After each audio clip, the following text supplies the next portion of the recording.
اعلی حضرت مفتی اعظم حجت الاسلام بریلی تجھے سلام۔ السلام علیکم ورحمۃ اللہ وبرکاتہ۔ بسم اللہ الرحمن الرحیم۔ فصل المفہوم ان امتنع فرض صدقه على كثيرين فجزئي وإلا فكلي۔ یہاں سے مصنف علیہ الرحمہ مفرد کی تقسیم اس کے معنی کے اعتبار سے شروع فرماتے ہیں۔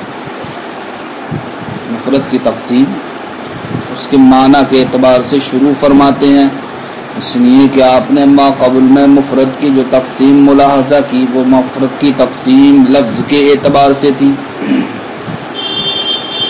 تو جب مصنف علیہ الرحمہ مفرد کی اس تقسیم کے بیان سے جو تقسیم لفظ کے اعتبار سے تھی فارغ ہوئے، تو اب مصنف علیہ الرحمہ نے مفرد کی اس تقسیم کو شروع فرمایا جو مفرد کی تقسیم معنی کے اعتبار سے ہے۔ تو فرمایا لفظ مفرد کا مفہوم یا تو ایسا ہوگا کہ اس کا صدق کثیرین پر فرض کیا جانا محال ہوگا۔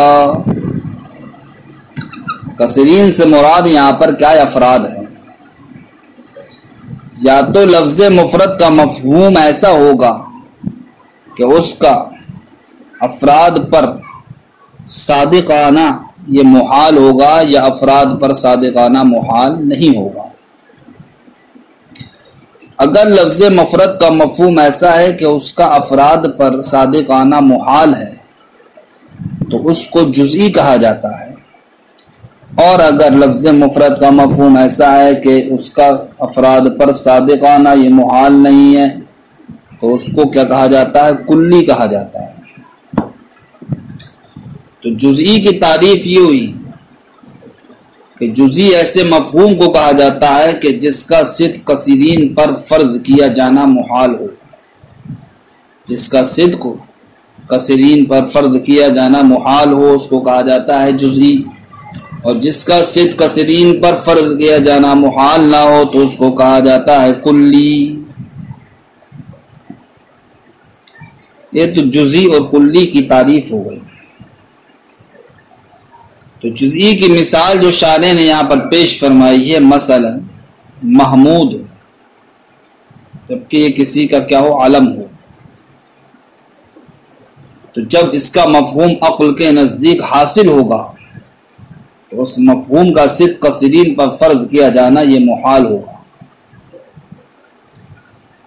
کیونکہ جو محمود کا مفہوم ہے وہ خالد و فاضل وغیرہ پر صادق نہیں آئے گا، اور جو خالد کا مفہوم ہے وہ فاضل و محمود پر صادق نہیں آئے گا۔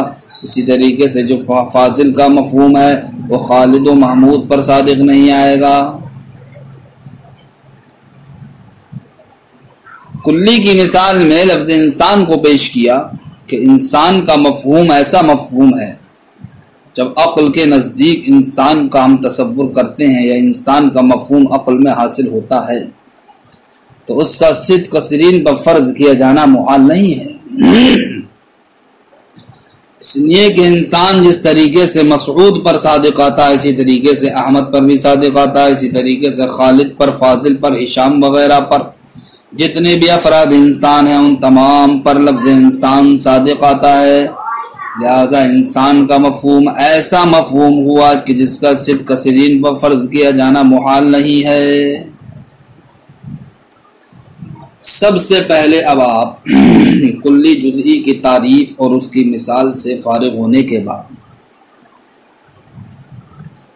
اب آپ مفہوم کی تعریف کو اولاً ملاحظہ کریں کہ مفہوم کس کو کہا جاتا ہے۔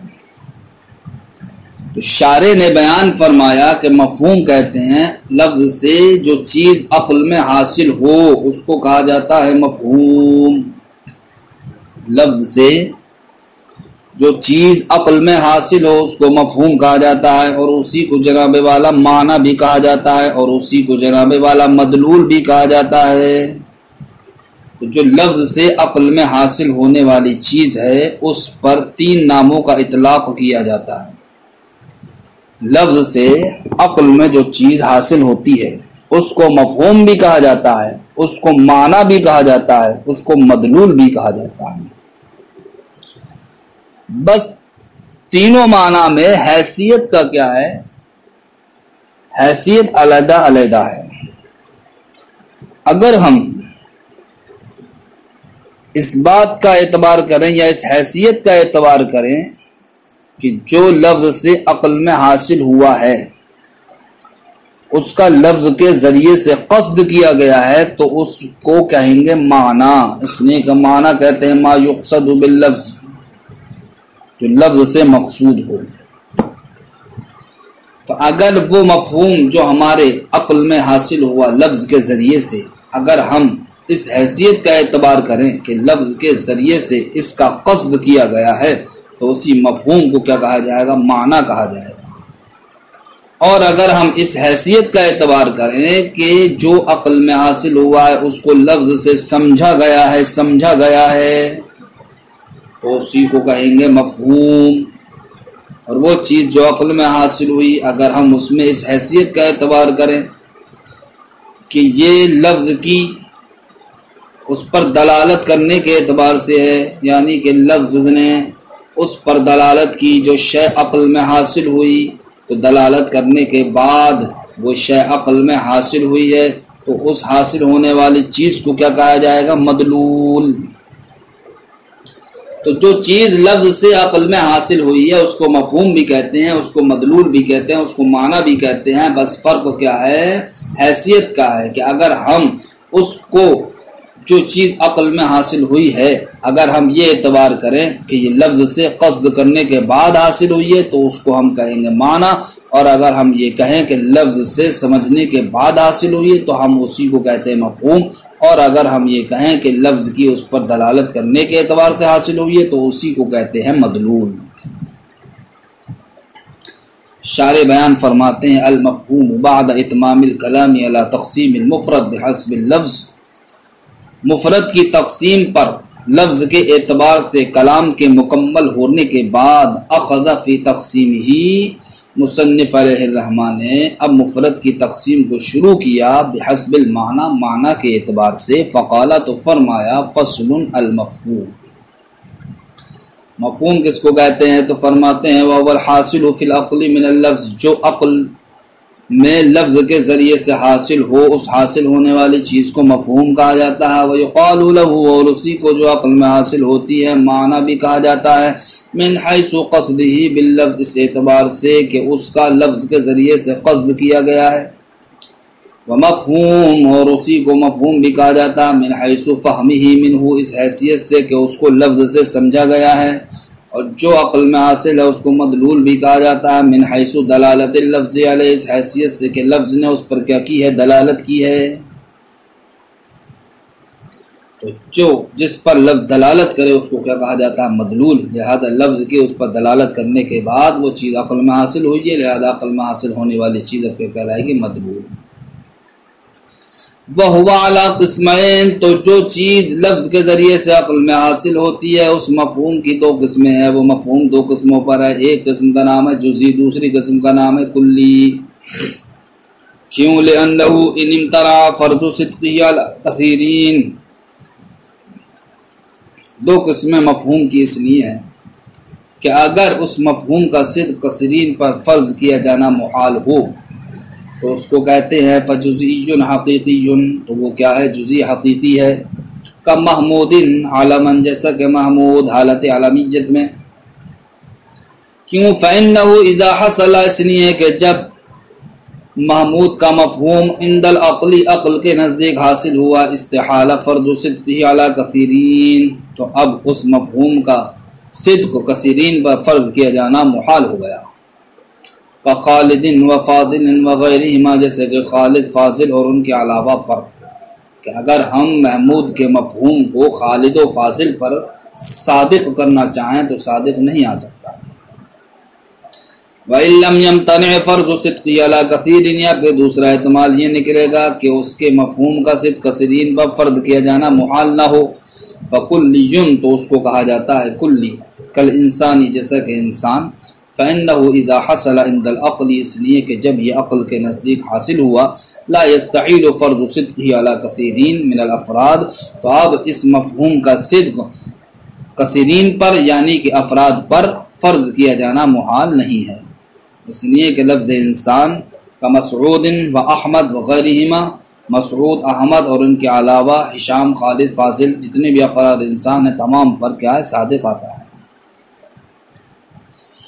جہاں تک آپ کی بات مکمل ہوئی کہ مفہوم کی تعریف کیا ہے، پھر اس مفہوم کی جو دو قسمیں نکل کے آئیں، جزئی اور کلی، ان دونوں جزئی اور کلی ان دونوں قسموں کی تعریف کو آپ نے مثال ملاحظہ کیا۔ اب فین قلتا سے شارح ایک اعتراض اور اس کا جواب نقل فرماتے ہیں۔ اعتراض یہاں پر جو جزئی کی تعریف میں لفظ فرضہ کو ذکر کیا گیا ہے، اس لفظ فرضہ کو لے کر کے وارد ہو رہا ہے۔ اعتراض یہ ہے کہ تعریف میں لفظ فرضہ کا اعتبار ہے یا نہیں، تعریف میں لفظ فرضہ کا اعتبار ہے یا نہیں۔ اگر لفظ فرضہ کا اعتبار ہے تو تعریف اپنے افراد کو جامع نہیں ہے۔ اگر ہم تعریف میں لفظ فرضہ کا اعتبار کریں تو اس صورت میں خرابی لازم یہ آئے گی کہ تعریف اپنے افراد کو جامع نہیں رہے گی۔ کیوں؟ اس لیے نہیں رہے گی کہ زید و عمر وغیرہ کو کثیر افراد پر فرض کیا جانا محال نہیں ہے، حالانکہ زید و عمر وغیرہ یہ کیا ہے؟ یہ جزئی ہے، اس لیے کہ زید کا جو مفہوم ہے وہ عمر پر صادق نہیں آتا، اور جو عمر کا مفہوم ہے وہ زید پر صادق نہیں آتا۔ لیکن جناب والا ان کو کثیر افراد پر فرض کیا جانا یہ محال نہیں ہے۔ تو جب جزء حقیقی کو کثیر افراد پر فرض کیا جانا یہ محال نہیں ہے بلکہ یہ کثیر افراد پر صادق آتی ہے، تو آپ نے جو جزء حقیقی کی تعریف کی ہے وہ تعریف پھر اپنے افراد کو جامع نہیں رہی۔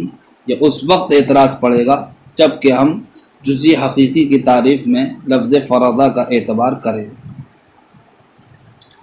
اور اگر ہم لفظ فرضہ کا اعتبار نہ کریں تب ایسی صورت میں خرابی لازمی آئے گی کہ تعریف دخول غیر سے مانے نہیں رہے گی، دخول غیر سے مانے نہیں رہے گی۔ کیوں؟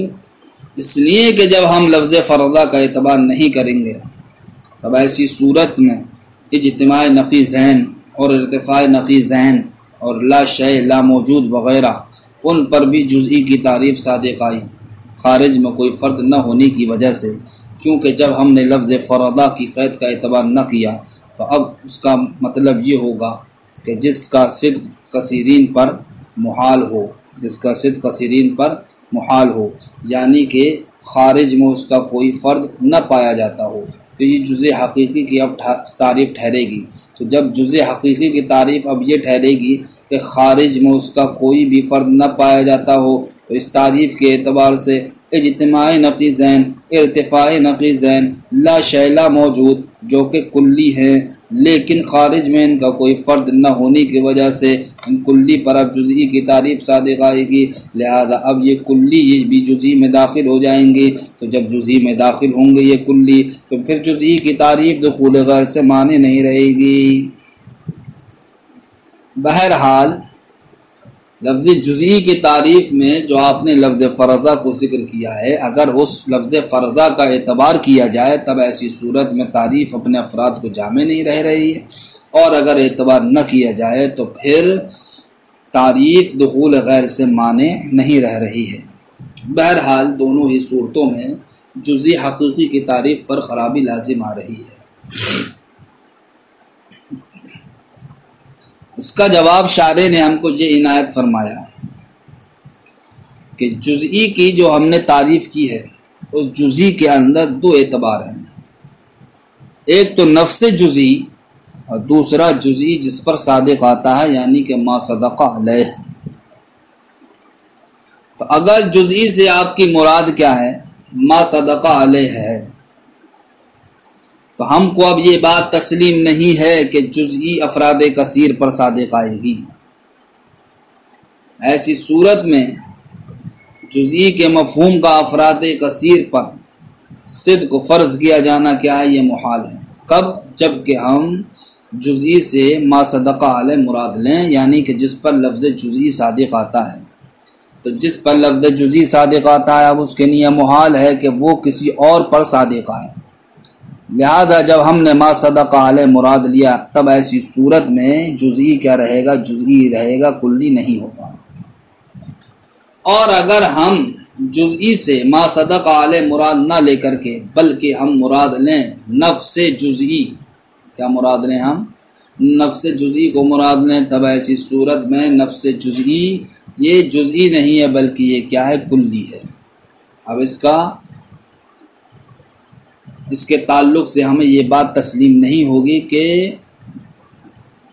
لفظ جزئی کا کلی ہونا کیا ہو؟ محال ہو۔ تو جب ہم نے جزئی کے اندر دو حیثیتوں کا اعتبار کر لیا، ایک ما صدق علیہ کا اور دوسرا نفس جزئی کا، تو اب اس کے اندر دو حکم نکل کر کے آئے۔ ما صدق علیہ کو اگر ہم مراد لیں گے تب ایسی صورت میں جزئی کی تعریف کثیرین پر صادق آنا یہ کیا ہو جائے گی؟ محال ہو جائے گی۔ لہٰذا اس اعتبار سے معترض کا اعتراض کرنا کہ جزئی کی تعریف پر کلی کی تعریف کیا، کلی بھی کیا آ رہی ہے؟ صادق آ رہی ہے، یعنی کہ جزئی میں کلی داخل ہو رہی ہے اور جزئی کی تعریف دخول غیر سے مانے نہیں ہے، یہ اعتراض کیا ہو جائے گا؟ خود بخود ختم ہو جائے گا۔ اس لیے کہ جب ہم ما صدق علیہ مراد لیں گے تب ایسی صورت میں اس جزئی کا صدق کثیرین پر فرض کیا جانا یہ محال ہی ہوگا۔ جب محال ہی ہوگا تو اب کلی جزئی کی تعریف میں داخل نہیں ہوگی۔ لیکن جب ہم جزئی سے نفس جزئی مراد لیں گے تب ایسی صورت میں ہمیں یہ بات تسلیم ہی نہیں ہے کہ جزئی یہ جزئی ہے اور جزئی کا کلی ہونا یہ محال ہے۔ اس لیے کہ جب ہم جزئی سے نفس جزئی مراد لیں گے اس وقت ہم جزئی کو جزئی مانتے ہی نہیں ہیں بلکہ ہم کلی مانتے ہیں۔ لہٰذا اب اگر نفس جزئی مراد لینے کی صورت میں کلی جزئی میں داخل ہو رہے ہیں تو اس کے داخل ہونے سے کوئی قباحت لازم نہیں آئے گی۔ حاصل جواب اور جواب کا خلاصہ یہ ہے کہ جزئی کے اندر دو اعتبار ہیں اور یہاں پر ان دو اعتباروں میں سے ما صدقہ علیہ کا اعتبار کیا گیا ہے جزئی کی تعریف میں، کہ جزئی کی تعریف میں یہ جو کہا گیا ہے کہ جزئی وہ ہے جس کا صدق کثیرین پر فرض کیا جانا محال ہو، تو اس معنی کر کیا گیا ہے کہ جزئی سے مراد کیا؟ ما صدقہ علیہ ہے، نہ کہ جزئی سے مراد نفس جزئی۔ فَإِن قُلْتَ اگر آپ اعتراض کریں الجزئی لا يمتنع فرض صدق علی کثیرین، کہ جزئی کا صدق کثیرین پر فرض کیا جانا محال نہیں ہے، جزئی کا صدق کثیرین پر فرض کیا جانا محال نہیں ہے، اس لیے کہ ہم جزئی کو افراد کثیر پر فرض کر سکتے ہیں۔ وَكُلُّ مَا كَانَ كَذَلِكَ، کیونکہ فرض کرنے کے اندر تو عموم ہوتا ہے، ہم مٹی کو سونا فرض کر سکتے ہیں، سونے کو مٹی فرض کر سکتے ہیں۔ وَكُلُّ مَا كَانَ ذَلِكَ، اور ہر وہ چیز جس کی یہ شان ہو وہ کلی تو وہ کلی ہوتا ہے، فالجزئی کلی تو اب جزئی کیا ہو گیا؟ کلی ہو گیا، وہ محال، جزئی کا کلی ہونا محال ہے۔ قلت میں کہتا ہوں المراد من الجزئی، جزئی سے مراد کیا ہے؟ ان کان ما صدق علیہ لفظ الجزئی، اگر وہ ہو کہ جس پر لفظ جزئی صادق آتا ہے جیسے کہ ہشام وغیرہ، فلا نسلم، تو ہم کو یہ تسلیم نہیں کہ انہ لا یمتنع فرض صدق علی کثیرین، کہ اس کا صدق کثیرین پر فرض کیا جانا محال نہیں ہے، یہ ہمیں تسلیم نہیں۔ اس کا مطلب کیا ہوا کہ ہمارے نزدیک جب ما صدق علیہ مراد لیں گے تب اس صورت میں جزئی کا صدق کثیرین پر فرض کیا جانا محال ہوگا۔ وَإِن كَانَ الْمُرَادُ لَفْظَ الْجُزْءِ، اور اگر مراد کیا ہو؟ لفظ جزئی ہو، فلا نسلم، تو ہم کو یہ بات تسلیم نہیں کہ انا کون لفظ الجزئی، کہ لفظ جزئی کا کلیاً کلی ہونا محال ہے، یعنی کہ جب ہم جزئی سے نفس جزئی لفظ جزئی مراد لیں گے تب ایسی صورت میں لفظ جزئی نہیں ہے بلکہ وہ کیا ہے؟ کلی ہے۔ لہذا جب اس میں دو جہتیں نکل آئیں تو اب اعتراض کیا ہو جائے گا؟ منتفع ہو جائے گا۔ معترض نے جو اعتراض کیا کہ جزئی کلی میں داخل ہو رہا ہے، وہ اس وقت اعتراض ہوگا جب کہ ہم جزئی سے مراد کیا لیں؟ نفس جزئی، لفظ جزئی لیں، اور ہماری یہاں پر مراد نفس جزئی لفظ جزئی نہیں ہے بلکہ ما صدق علیہ ہے، اور ما صدق علیہ کے اعتبار سے جزئی کی تعریف یا افراد کثیر بصادق نہیں آتی۔ السلام علیکم ورحمۃ اللہ وبرکاتہ۔